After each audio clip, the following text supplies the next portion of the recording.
بسم اللہ الرحمن الرحیم۔ فرمان مصطفیٰ صلی اللہ تعالی علیہ وآلہ وسلم، تمہارا مجھ پر درود و پڑھنا پرصراط کی طریقی میں نور ہوگا۔ صلو علی الحبیب صلی اللہ علیہ وسلم۔ 3 انگلیوں سے کھانا کھانا سنت مبارک راشد عطاری نوری دعا اور حرم دعا خانہ کی طرف سے۔ اور آپ دیکھ رہے ہیں مجرب نسخے۔ ایک نسخہ لے کر آیا ہوں کثرت احتلام کے حوالے سے۔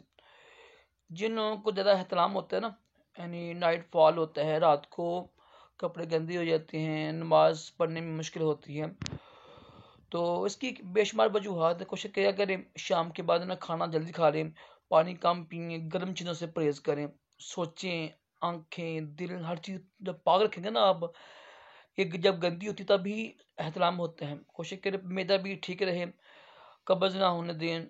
کچھ وجوہات ہوتی ہیں جس کی وجہ سے احتلام ہوتے ہیں، تو بہت زیادہ آسان نسخہ ہے، تو کوشش کریں اس کی دوائی کھایا کریں تاکہ زیادہ احتلام ہو نا، اگر مہینے میں 4 5 بار 6 بار احتلام ہو نا تو یہ اس سے کمزوری آ جاتی ہے جسم میں نا، تو کوشش کریں مکمل پرہیز بھی کریں، اور یہ آپ نسخہ استعمال کر دیجیے گا۔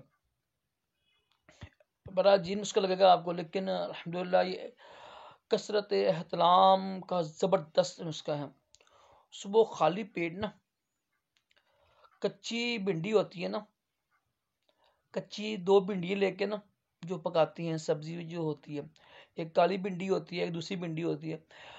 جو دوسری بھنڈی ہوتی ہے نا جو عام پکتی، کالی بھنڈی کم ہی ہم کھاتے ہیں پاکستان میں نا، ہمارے مثلا عام تو ہم لوگ کھاتے ہیں لیکن زیادہ بھنڈی دوسری پکتی ہے، تو دوسری بھنڈی لے کے نا 2 لینی ہے، صرف کچی بھنڈی لے کے نا 2، اس کو آپ کھا لیں خالی پیٹ، ٹھیک ہے، بغیر کچھ کھائے، انشاءاللہ آپ کو احتلام سے آرام آئے گا، بہت ہی مجرب ہے، اور انشاءاللہ اس سے احتلام کم ہو جائے گا۔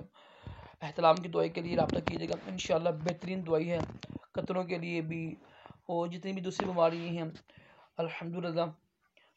اور نمبر اوپر آ رہا ہوگا، رابطہ کیجیے گا، کسی بھی قسم کی دوائی بیماری کے لیے رابطہ کریں، انشاءاللہ اللہ پاک کے فضل و کرم سے آپ کو انشاءاللہ شفا ملے گی۔